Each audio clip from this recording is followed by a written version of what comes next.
sallam yadukubiriza okugondera abaami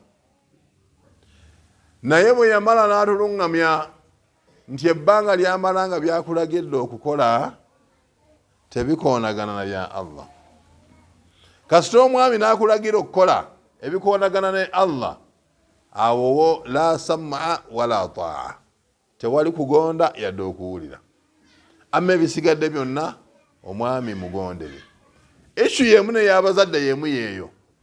Allah agamba nti wa in jahadaka ala an tushrika bi ma laysa laka bihi ilmun fala tuti'uhuma. Abazadde bombiriri singa babanga bakulagira okukola ebirimu okujeemera Allah tembagondera, naye mukwatagane nabo fi dunya maarufa, ku nsonga ezimanyiddwa, nsonga eza bulijjo ezo mukwatagane nabo. Naye kasita nabanga akutwala mu kkubo erya shiriki, eryo lyo lite. Okulagira nti jangu tukole haramu ono, yemugati maama ekyo sigenda kikola, ekyo si kikola, obusiraamu bwange tebukkiriza. Tulina obuzibu nti fe abasiraamu tukweka obusiraamu ate ako kamogo, kuba nagenda ekiiki mbadde nzimbayo omuzikiti, omusiraamu naga nti seeka taata wange nyina okumugondera, naye taata wange waka alina essabo, naga naye nfuna obukalubu, alina ebintu byantuma ebimu nga ndaba binkalubiriza, ate jagala mugondere saagala mujemere. Ajagamba nti abasiraamu be nagendamu be bavaako njeme, nimugamba taata talaba njawulo, alowooza nti okubeera omusiraamu oba okubeera omukatuliki embeera yemu, konze bw'oba osiramuse taata mutegeeze enjawulo, abeerewo ng'akimanyi nti eno njawulo. Fe tulina abaana abali kulokoka, tuli bakambwe tukuba, naye ayimirira naga nti nze nalabye omusana, oba munzita munzite nalabye omusana, ne mumugoba waka. Tulina abaana betugobye fe mu kika kyaffe, nga mutuviire, n'atambula n'asiba baaga ye n'agikulula n'agenda, n'agamba yalabye omusana, yafunye batata b'abalala. Naye akati fe omuntu asiramuka n'akweka eddiini, omwami n'alowooza nti bifaanagana. N'olwekyo omwami beera straight forward, bw'aba akulagidde Allah kyagaana, ekyo mugende ekyo si kikole, Allah akigaana. Ekyo ekyomukyala oli nkimaze. Lumba eki lwe tulina okusulako. Nabbi sallallahu alayhi wa sallam atugamba la tahillu lilmar'a, tekikkirizibwa ku mukyala tu'minu billahi wa rasulih, akkiriza Allah n'omubaka, an tahidda ala mayitin, okusula ku lumbe, illa ala zawjin, okujjako nga bbaawe yafudde 4 ashhur wa 10, atuulirako ddala emyezi 4 n'ennaku 10. Hadithi y'omubaka sallallahu alayhi wa sallam teyina kaaganya konna weweera mukyala kusula ku lumbe okujjako nga bbaawe yafudde. Kyetuba tulina okukola kiki? Kubeera nti omwami ono tuba tumusaba n'abeeramu obuntu bulamu, kubanga taata tebamwogerako, hadithi eyogera ku bbaawo. Kitegeeza nti ne taata bw'onoomala okumuziika ng'olinnya booda ng'oddayo ewaka. Kitegeeza nti ne maama bw'onoomala okumuziika ogenda kulinnya booda oddeyo ewaka. Kubanga omukyala yenna buli lwafumbirwa kati bbaawe yabeera first person kuye, naye bw'aba tannaba abeera maama yabeera first person kuye. Kati fe omwami gwe twagala abeeremu n'obuntu bulamu, amanye nti omuntu ono afiiriddwa omuntu we, era ekyabaami tukibasomesa. Nze omukyala yafiirwa kitaawe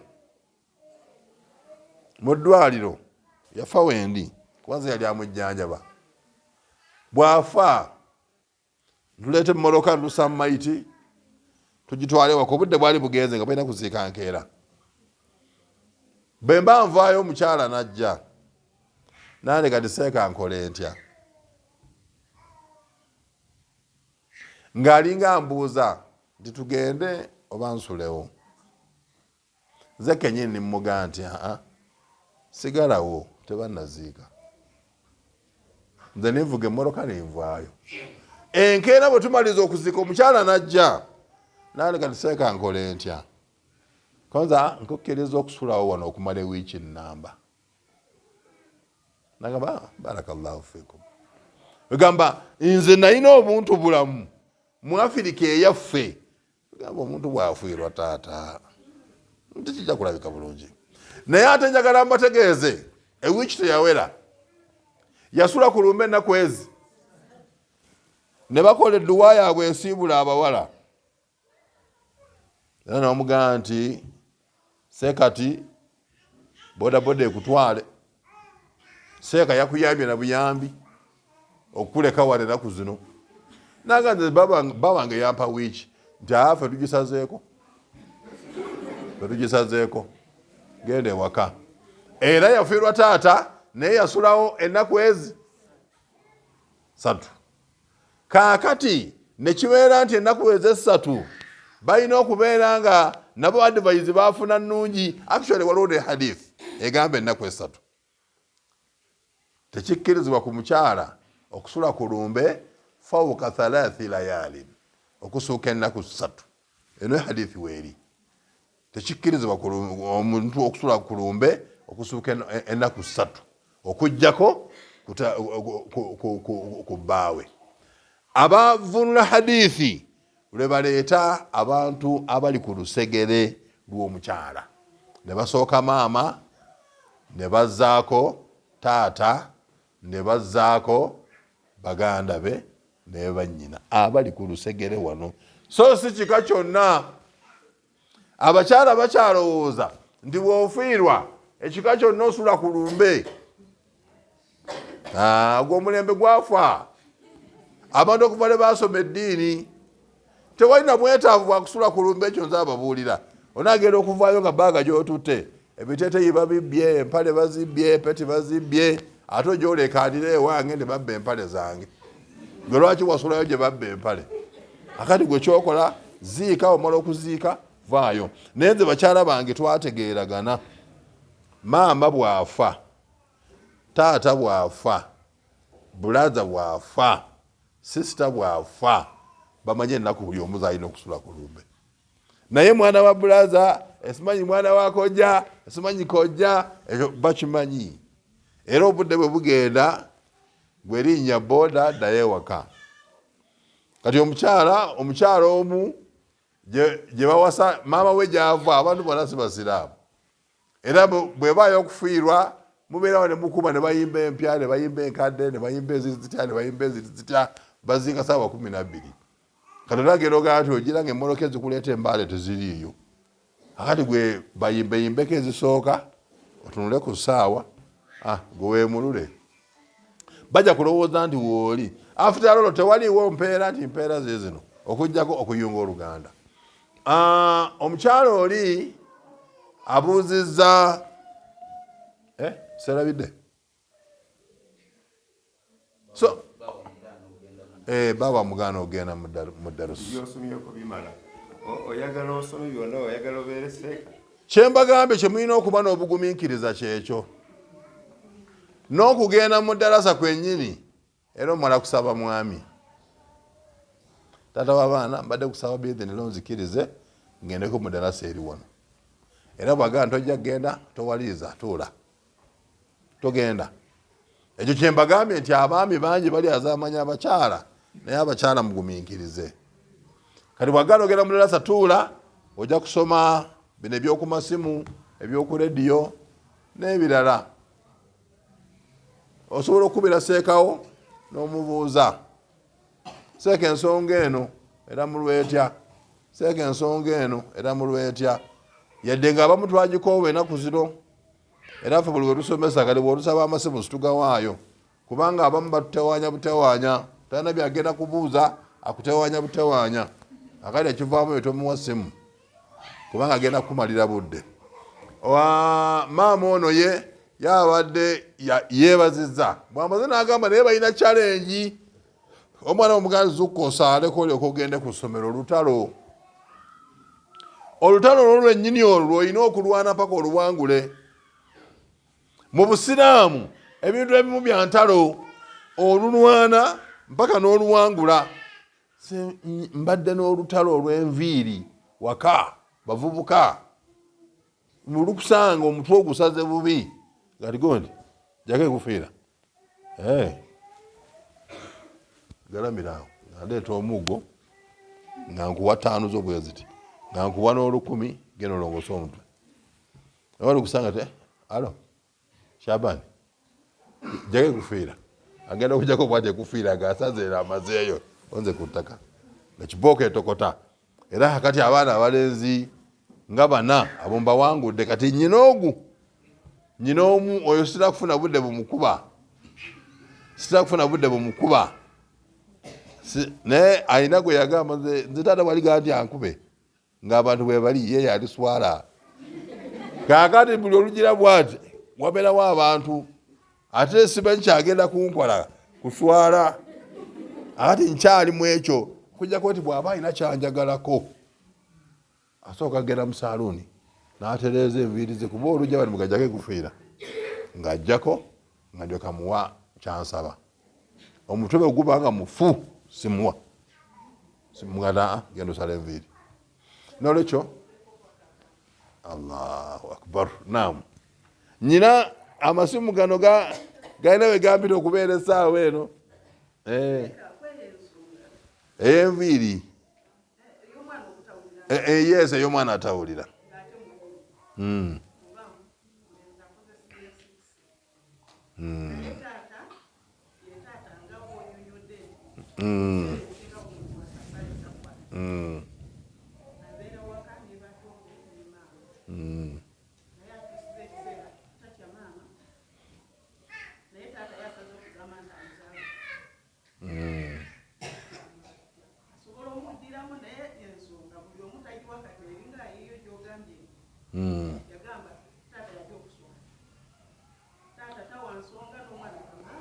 Mu mbonereza z'obusiraamu ze tulina okubonereza abaana temulimu kuzaalokuka. Ekyoza bwe mba neerabidde deputy kadhi waali naye nga embonereza ze tulina okubonereza abaana baffe temulimu kuzaalokuka okujjako tuguma. Abaana mu ndera y'obusiraamu okubabonereza kuli mu mitendera. Omwana bw'aba akyali muto oba osobola okumubonereza n'ekibooko naye omwana bwe lwagenda nga akula kati nga levu omwana oyo gy'aba aliko aba yeetaaga kibonerezo ekikwatagana n'emyaka gye. Era bw'ona ogamba nti okwata omuggo togenda kumalako kuba yeni bw'agamba nti adduke tomugobe gwagenda okuswala luli kawala akayekanga tata tuddukemu naye nga kamanyi ti sikasobola bwe tuba tuddukawo kajja kundeka ate kansekerere kubanga sikasobola zena zitowa. N'olwekyo buli lwoba n'omwana omukulu mu busiraamu tukozesa nnyo okubuulirira. Y'ensonga esooka. Okubuulirira bwe kugaana tukozesa ekibonerezo ekirala okubamma bye tuba tulina okubawa. Kati nze alina okusasula school fees wo kati nkukwatira okwo bw'otajja kukola nsonga eno nange fees wange nja mukwata sigenda kuwoza transport naddala nze wange transport yankolera agambye eki transport leero mwerabire tambuza ekigere kati nze nyina ebyange byenyina okuwa abakulu abo kasita n'okola ensobi sikusobole kukuba nze kyange kyenkwata. So tubabonereza na kukwata byaffe tubalinako obuvunaanyizibwa tugamba nti kino kyo nkikutte eyo ensonga eba egenda tukolera. Tayimu bwetuuka n'ekikyo bw'okikwata ng'akulaga nti tafaayo. Bw'aba akulaga nti tafaayo genda ku levu endala gw'abadde amubuulirira gwe noonyaayo omulala gw'osuubira nti omwana asobola okumuwuliriza okusinga gwe kubanga abaana bazibu. Omwana ayinza okuwuliriza seeka Masayi owange ng'ono amutya nnyo era bw'oba omuleze kati nyina brother wange wa taata omulala mutabanyi wange omukulu amutya era bw'ajja ewaka bw'ati ajja n'afukamira wansi awo n'atula wenyini awo n'ovaawo bw'oti n'abuuza taata nyina musango n'abuuza gati tewali musango nalyoka asituka ono amutya nnyo okusinga nze kati ono gwe nga nti ewange no biri kwonooneka omuntu ono alina musayansi gwali kukola atali wa mulembe era ono amuyitawo amukubira akasimu agajjange ewange eno nkwetaagamu ng'agenda nga batuula gw'ogenda okulaba boosi ateredde so kakati enkola eyo ye naye omwana buli lw'omusembeza ewala omusindise mubayaaye ekyo tekiri mu busiraamu yadde akatono era ekyo kyemanyi nti kaadi tujja kubeera naye mu ekyo omwana kasa n'omuzaalukuka omwana kasa n'omugoba ewaka ebyo byonna tebibonereza mwana omwana agenda kugenda mu gurupu agwe mu gurupu y'abayaaye onagenda okulaba omwana ng'anywa enjaga onagenda okulaba omwana nga yeesaze obugoye onagenda okulaba omwana ng'enviiri azisaze onagenda okulaba ng'amatwa agawumudde ng'ate mulenzi n'enviiri ng'azisibye gwagenda okuswala